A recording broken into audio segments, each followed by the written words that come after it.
अक्सर लड़कियों को मायके वाले यह कहते हैं कि बेटी तुम्हारा असल घर तुम्हारा ससुराल है, जबकि ससुराल वाले गुस्से की हालत में आकर उसी बेटी को कहते हैं, ओ बीबी तुम्हारा यह घर नहीं, बल्कि तुम्हारा घर तो तुम्हारा मायका है। यह कहानी भी कुछ इसी तरह के जुमले के इर्द गिर्द घूमती है। एक औरत जो ना ससुराल की रही ना मायके की, फिर भी सवालों, खामोशियों और फैसलों के बीचों बीच उसने खुद को किस तरह संभाला और हार नहीं मानी, क्योंकि वह जान चुकी थी कि असल घर इंसान खुद बनाता है। यह कहानी एक ऐसे गांव की है जहां रिश्ते करीब होते हुए भी दूर होते जा रहे थे। सुबह की ठंडी हवा में एक औरत साजिया खामोश खड़ी थी, जैसे खुद से पूछ रही हो कि अब उसका घर कहाँ है। अब साजिया बिना किसी से सवाल किए आहिस्ता आहिस्ता अपना सामान समेटने लगी। ना गुस्सा था ना आंसू, बस दिल में एक ही सवाल था, मेरी गलती क्या थी जो मुझे इतनी बड़ी सजा दी गई, जिसकी वह मुस्तहिक भी नहीं थी। कपड़े समेटते हुए अचानक साजिया को ख्याल आया कि जब वह शादी करके इस घर में आई थी तो उसकी सास ने किस कदर प्यार से कहा था, बेटी अब यह घर तेरा है। मगर वक्त ने साबित कर ही दिया कि लफ्ज कहना आसान होता है और निभाना उतना ही मुश्किल। साजिया बेचारी सारा दिन काम करती रहती और किसी से कोई शिकायत नहीं करती थी, मगर खामोशी को अक्सर लोग कमजोरी समझ लेते हैं। उनको लगता है कि इस पर चाहे जितने मर्जी जुल्म कर लो, इसने कौन सा बोलना है। वो बेचारी जब भी काम कर रही होती तो उसके ससुराल वाले उसके कामों में से नुक्स निकालते हुए बातें शुरू कर देते। कभी उसके लहजे पर, कभी उसकी आदतों पर कोई यह ना देख सका कि उसकी नीयत कितनी साफ थी। साजिया बेचारी सारा दिन काम करके थक के चूर हो जाती, मगर फिर भी वह सो ना सकती और मुसलसल यही सोचती रहती, अगर बर्दाश्त ही हल है तो फिर दिल क्यों टूटता है। सारा दिन काम करके थक के चूर हो जाती। एक दिन साजिया की सास ने एक मामूली सी बात को इस कदर बढ़ा दिया कि उसका शौहर साकिब वहां आया और उसने अपना फैसला सुना दिया। ना वजह पूछी ना सफाई, बस उसे तलाक दी और कहने लगा, इस लड़की ने फिर गलती की। बस मैंने फैसला सुना दिया। साकिब वजह तो बताओ। कोई सफाई नहीं, अपना सामान उठाओ और जाओ। अब साजिया ने अपना सामान उठाया और ससुराल के घर से बाहर निकली।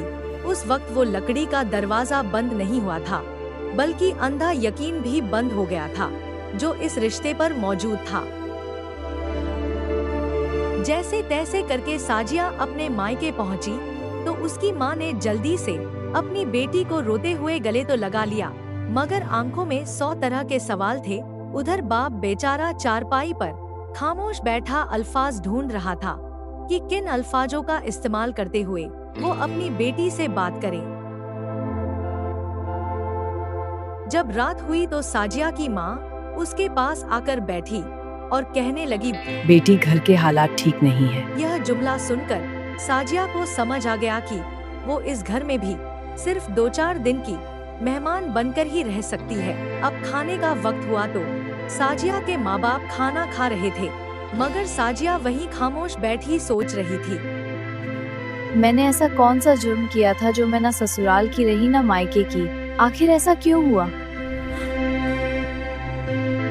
कई घंटे साजिया लगातार बैठी सोचती रही और फिर आखिरकार उसने फैसला किया कि वो किसी के सहारे नहीं जिएगी, बल्कि खुद का सहारा खुद बनेगी।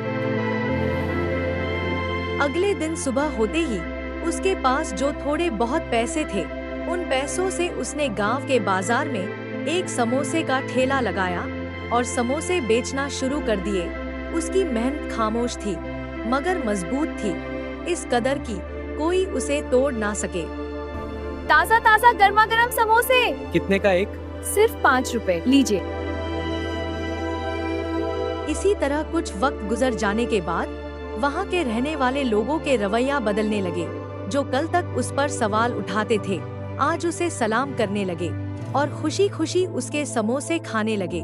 चंद सालों की लगातार मेहनत करने के बाद अब जब वह कामयाबी के रास्ते पर चल पड़ी थी, तो उसकी सास और उसका शौहर उसे देखते हुए कहने लगे, हमने तो सोचा था कि यह दर बदर ठोकरें खा रही होगी, मगर ये तो दिन ब दिन मजबूत से मजबूतर हो गई है। आहिस्ता आहिस्ता साजिया को वक्त ने इस कदर पुरएतमाद बना दिया कि अब वो ना किसी से कोई शिकायत करती, ना शिकवा करती, बस सुकून से अपनी जिंदगी में मशरूफ हो गई थी। सूरज ढल गया, शाम हो गई, मगर कोई भी शाम अब साजिया को डरा नहीं सकती थी, क्योंकि उसने अपना रास्ता खुद बनाया था। अब उसके काम की वजह से साजिया के मायके के हालात भी दिन ब दिन बेहतर होते जा रहे थे। बेटियों को कभी भी बोझ नहीं समझना चाहिए, बल्कि हमेशा उन्हें पुरएतमाद बनाना चाहिए। जिन बेटियों को बोझ समझा जाता है, वह बेचारी दो घरों के बीच कहीं खो जाती हैं, और जिनको पुरएतमाद बनाया जाता है, वह खुद को पा लेती हैं। इस कहानी से हमें यह सबक मिलता है, जो खुद पर भरोसा करना सीख ले, वो कभी बेघर नहीं रहता। लोग छोड़ सकते हैं, मगर हौसला साथ हो तो रास्ता खुद बन जाता है। दिल से सुनने के लिए शुक्रिया। फिर मिलेंगे नई कहानी नई सिख के साथ। तब तक के लिए चैनल को लाइक और सब्सक्राइब कर दें।